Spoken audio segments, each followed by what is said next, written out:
Yo, yo. You know we going back, way back with this. Hey.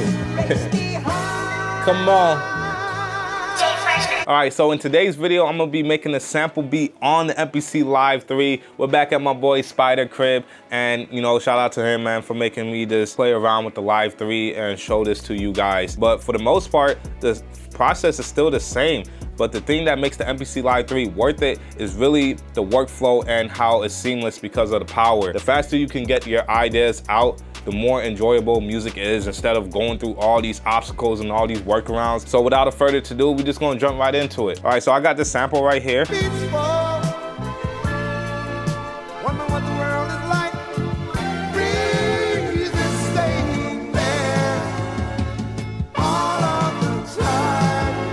Yeah, this sample is fire, man. Anytime I have a sample with vocals, you already know the first thing I like to do is just tune it. So I don't even really be going up that much too. Even there's probably one or two.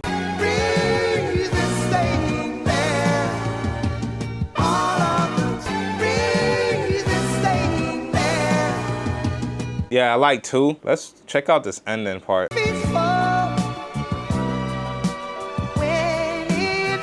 Yeah, that's it right there. So the way I like to navigate in sample edit is to be on the 4th Q link, and then as long as I'm on the start, I can then use the last Q link to zoom in. That's like the fastest way, bro. Once I learned this way, this is the only way I go through my samples quite fast. So then we can just bring it to that transient.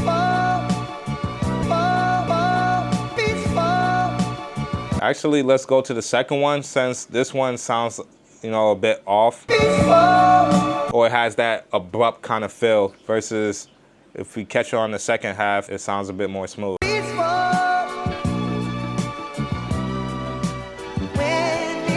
Yeah, that's fire. So let's zoom in about right here. We could even hold down shift to do 0 snap so we could have a cleaner chop. I'm gonna just process that, and I'm gonna just extract this, call this chop 1. And it's good to extract because then it's like, if I want to go back and get another chop, I can do that. So have that. And then we have our chop. Go into that process. And then if you go to time stretch, you can see that it's set to 8 beats, but the loop itself is 4 bars. And in 4 bars, that is 16 beats because, you know, there's 4 beats in 1 bar in the 4/4 time signature. And we could just go to 16, and you can see it says 82. So we could just make this exactly 83, and then press do it. And then now from here, we can really get to chopping. I like to use BPM chops right away. That's like my go-to, and then I'll just mess around with it.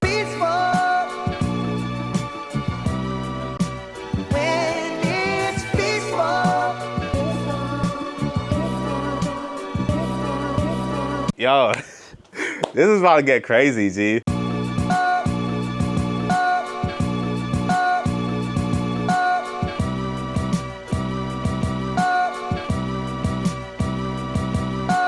Come on, man. You can just mess around with it. And I honestly like the feel of these pads. I'm not gonna lie. At first, I was kind of like, I want the thicker pads back. But I think you do get used to them like real quick. And then from here, I just like to do shift and then convert it to a new drum track using slices, go back to main, and then you have your chops. So that's cool. And I'm just gonna play out a pattern real quick, but since this is set to 2 bars, that's way too low. I'm just gonna go to 8 actually. Try to get used to making 8-bar loops, because then you won't get caught in this whole loop syndrome, and your beats will sound a lot more interesting with 8 bars instead of a 4-bar and definitely a 2-bar loop. You don't even wanna do a 2-bar loop, in my opinion.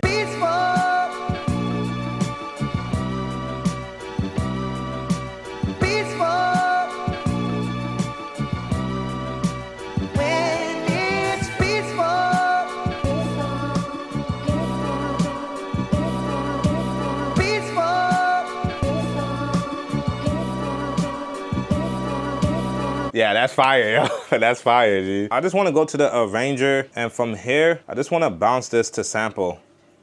Never seen this screen on the MPC Live 2. I guess you can bounce the sample in the clips, which is, yo, that's crazy. I haven't really got too familiar with clips yet, but Spider did show me a bit of how it can be used, and I was just like, oh, damn. That's gonna be sick once I get more into it. Go back to sample edit, and then we can go back to our bounce sample. And then I just wanna assign this to a pad. So I'm just gonna make a new drum track actually. Assign that to like up here. And use track edit, go to samples.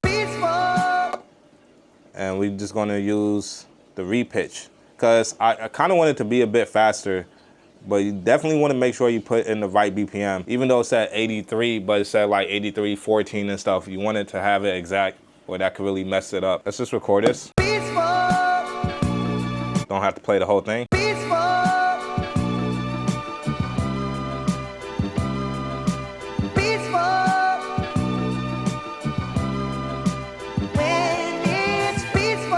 Sounds a bit cleaner to me, and I like that tempo, yo. Now from here, just the sample itself, it got like the bass in it, so I just probably want to take out the bass. So honestly, for me, sometimes stems is not really the best workflow because you really start to wash away that like sound. I would rather, in this case, just put an effect on it, and the effect that I like to use, and I want to switch this to pad, so it affects that pad. So make sure you hit that icon over here to go to your pads. I would just rather put a filter on it. And I could just do no kick drum. And it sounds like this.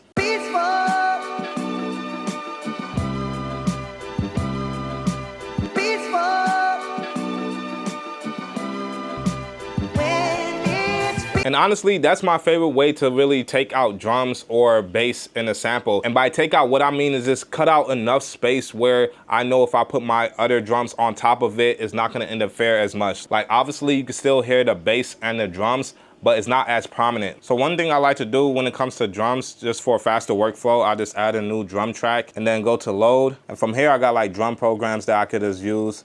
Switch to the program tab so it's not too crazy. Then I have some drums.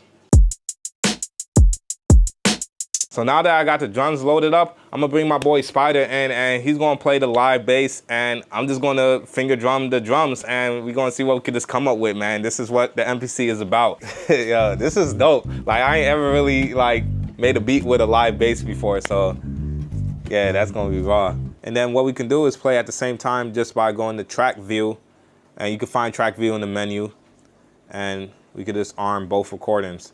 So hold down shift, and then now you can see it's both highlighted. Make sure to change from auto to merge.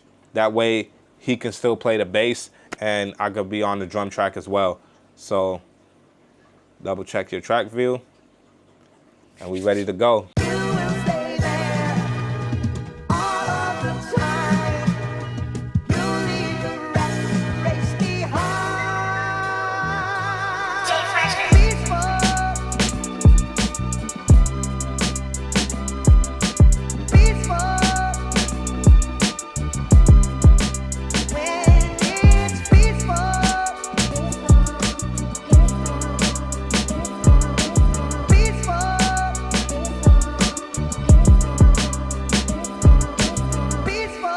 Yeah, that's fire, bro. That's fire, dude. So I actually have a vocal idea, bro, and I'm gonna just loop the drums, and you can just play out a different bass for the verse. Yeah, sure. Yeah, let's do that. Yo, yo. You know we going back, way back with this. Hey. Come on. She wanna fuck all day, all night. Nah, she don't wanna stay home. I like to smoke all day, all night. Get high, get my blaze on. Paper chase all day, all night. No, I can never stay broke. Let them hate all day, all night. No matter, I'ma stay on. No matter, I'ma stay on. Baby girl said she gonna come and take off her thong. I'm getting money and they always gonna play my song. Bad bitches in the crib, cause you know what we on. Hey, smoking kush all day, all night. And I'm riding with a motherfucking pipe. If a nigga try to play, cause nigga like me, man, I come from long way from the shy back towns, man, the nitty gritty. Yeah, nigga, I said, welcome to my city. Shorty looking nice and looking pretty. Bad bitch got some nice titties. I'm going up the top, man, that shit is so cold. Baby girl, she said she want me just to take her home. Hey. And that shit like peaceful in the background. If like saying peaceful and I'm rapping about shit that's peaceful. So yeah, we got vocal idea and stuff like that. Man, the MPC Live 3 is really fun, bro. I ain't gonna lie. Like, I love my MPC Live 2, and obviously this is his MPC Live. So you're gonna see me still cook up on the MPC Live 2. But this was a lot of fun, bro. And I definitely appreciate you for showing me the MPC Live once again. So until next time, you guys, peace.